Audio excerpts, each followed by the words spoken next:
So this is the photo that was provided to the public as proof of life by Mitch McConnell's staff. I am absolutely going to break down why it raises serious questions, but first I need to give you a little bit of background. On June 14th, somebody called 911 and told dispatchers that he was in cardiac arrest. That means he has no pulse, he is not breathing, and it usually means that somebody saw him go down and understands what happened. We do know that crew on scene radioed to dispatchers that CPR was in progress and they needed a supervisor, which is not abnormal for a cardiac arrest. Now for some context. Pre-hospital cardiac arrest comes with about a 20% survival rate. The older you get, the worse that number gets. By the time you turn 80, your chances of surviving cardiac arrest outside the hospital drop to 5%. Surviving with intact neurological function is roughly 1%. And when I see an ALS crew taking him out to the truck and they're not really rushing, it suggests that they may have achieved ROSC, or return of spontaneous circulation. Oh, and EMS would absolutely not need an NDA because HIPAA is a very serious thing for us. Now, I'm not going to touch any of the other weird shit that's been going on, but I am going to take apart that photo. Now, at first glance, this does not appear to be AI.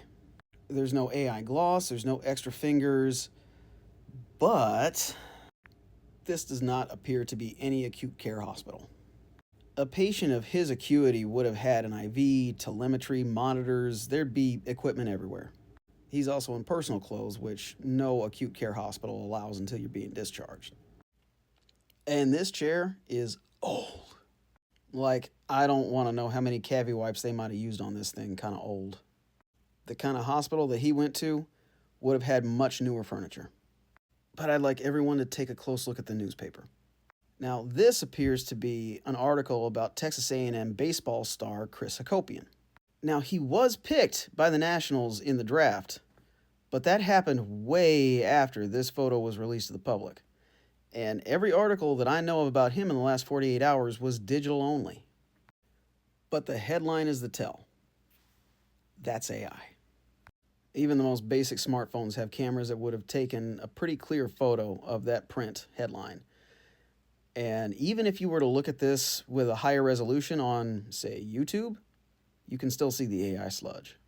Now, how on earth would they create a photo like this with AI that looks so real except for that one little piece? Well, I'm glad you asked. In 2023, Mitch McConnell took a pretty hard fall that resulted in a long hospitalization and an even longer stay in inpatient rehab. And this is what inpatient rehab looks like. My educated opinion, they had AI crop the newspaper into a dated photo to buy some time.